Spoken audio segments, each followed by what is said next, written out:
Out of battery discharge, is it a gun kaboom or is it a birth control method? Well, the answer is both. And when it comes to the gun kaboom, that's what we're going to talk about today. The other stuff, I've been married 23 years. I wouldn't even know anymore. But the gun kabooms, I've seen a few of them. Out of battery discharges mean your cartridge was not into the chamber all the way when it fired, and it did not have enough support to stop it from bulging out and blowing out the case. And you get a very, very distinct effect. You get this mushrooming around the outer area right here on the webbing, right in that area right there. It'll mushroom out, and then it usually blows out the bottom. So you get a very, very distinct cartridge case look after it happens. And as soon as you see it, you're like, that was an out of battery kaboom. End of story. How did it happen? There's a couple of different ways, and we're going to talk about that. Out of battery discharges happen in the AR platform, in the AR9s, probably the most. And the reason being is that you can see that one is all the way into the forcing cone, and you can see how much it's being supported. Okay? Right there. So now let's look at this one. These are just dummy rounds that I use as ballast when I'm dry fire practicing. See that one? See how much more it's sticking out? That won't go in all the way because it wasn't loaded for that chamber, and quite frankly, it's been all dinged up, and this stuff right here is stopping it from chambering properly. With the bolt fully slamming into it, boom, it's probably going to go in and fully seat and then fire just fine. So when this one is in this area here, it's underneath the extractor, okay? And in the chamber, you can see that it doesn't fully seat, right? And that can be an out of battery. You can get an out of battery kaboom from that. This one, on the other hand, touches, okay? So that one drops right in, no problem. And that's what you want on a blowback gun. You want it to fully seat like that before it goes off, so that you have a fully supported chamber. Or sorry, a fully supported cartridge in the chamber. If you don't, it will blow up and it will vent, and you can see that the easiest way to vent is right there down through the bottom, and that's why you get this singular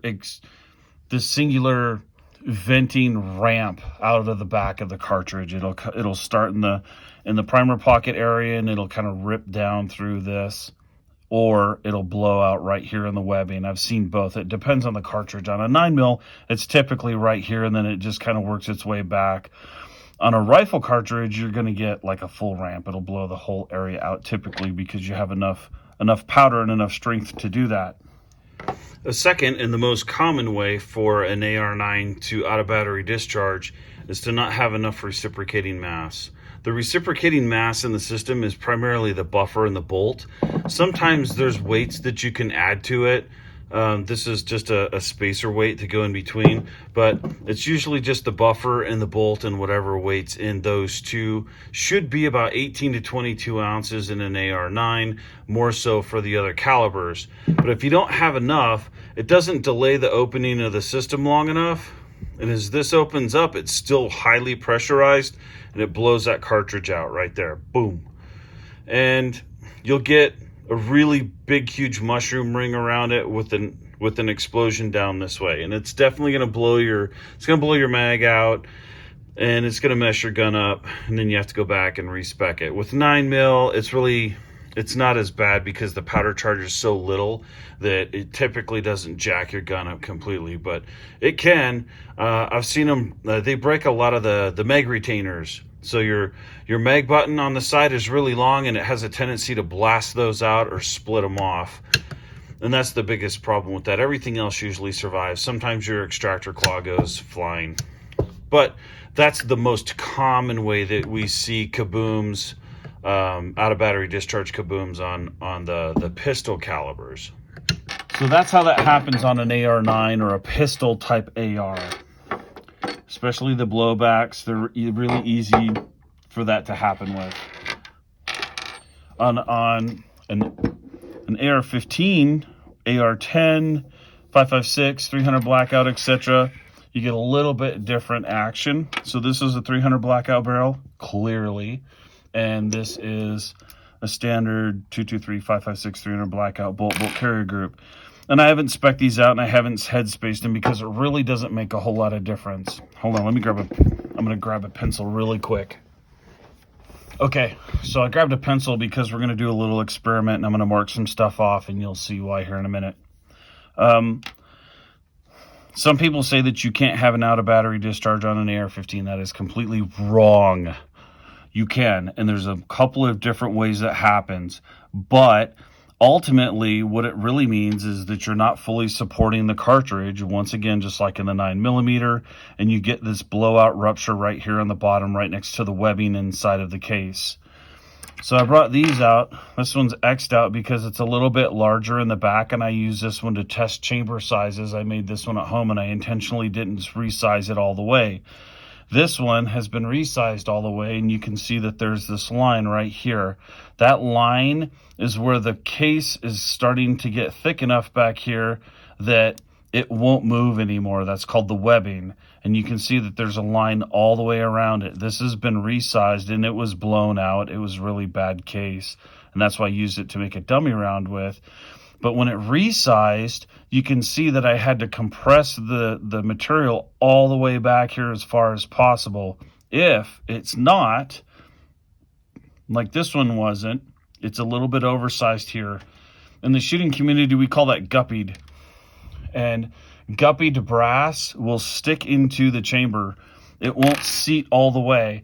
If you've ever had to mortar a round out of a gun and it was stuck, it was probably a little piece of a little bit of guppied brass. If it's a reload, almost guarantee it. And it typically means that your resizing die was not set properly, and so it didn't resize all the way down to the bottom of the case. Or, especially on an AR-15, you used a full-length resizing die instead of a small base resizing die, and it didn't squeeze down as tight as it should. Small base resizing dies resize this a couple of thousand smaller than normal, about 1 to 1.5 thousandth smaller, to give you more reliable feeding in a semi-automatic. So, what does all of this mean? So you take a piece of guppied brass, and this is a drastic version of it, and I'm doing it so that you can see into the barrel extension, and it doesn't seat all the way, right? So that is clearly not seated all the way. The primer is ignited, and it discharges the cartridge while it's not supported in the chamber, and it blows out the bottom of the cartridge. Okay? It vents those gases at very high pressure into your receiver and into your barrel. Sometimes your barrel will survive. Sometimes your receiver will survive. Your magazine probably won't. It's probably going to get blasted out of the gun. Your mag catch is probably going to get bent. All of that stuff has to be looked at after that. This is a kaboom event. This is an explosion in your gun that is not correct. And so all of those parts need to be respec'd out to make sure that they're not damaged or broken. It will destroy your bolt carrier group because it's going to slam your bolt carrier group to the back, and it's going to vent those gases at very high pressure beyond what the bolt carrier group's capable of handling, and it's going to split it. And then you will be sad. And then you'll bring it into me, and I will be sad too, but I will fix it for you. I will probably replace your entire upper to be safe. And if your lower spec's out, then we'll reuse it. But for the most part, kabooms are bad juju, and you end up having to replace the gun.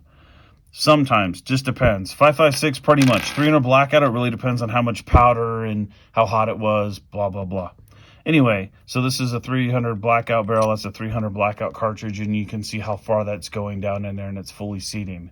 So what can actually make that gun, or make the cartridge go off without being seated fully into the chamber and being supported? Well, there's a couple of different things, but they all result into the same thing.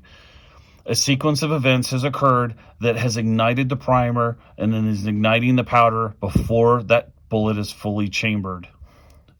A lot of people think that it can't happen unless there's some sort of foreign object or some sort of broken material. So let's find out how far I can put this in there and just barely grab a little bit of these teeth. So these lugs are going into these recesses here, right? So if I just barely grab them a little bit, and then I push this bolt forward, okay? Oop, that was too far. So I want to be just enough to where this it's kind of seated, but these lugs have not locked all the way into these lugs. So if I go in like this and I turn it, okay, that won't come out. But if I just barely snag the edge, it'll come out, right? So let's find that barely snagged spot right there. Let's push in until it stops, okay? So now I'm going to rotate the barrel and let this come out. You see where this is? I want to keep that in the same spot. Okay, so we went to right there. Okay. So now let's see if I can make the firing pin protrude. And I can. The firing pin is protruding. It's actually protruding enough to fire off the primer. So let's figure out how far I need to go until the firing pin is not protruded anymore. And I'm just pressing onto the firing pin on the back. Right there. Okay. So this is the mark that I made when I tested it. And it's just barely in front of that.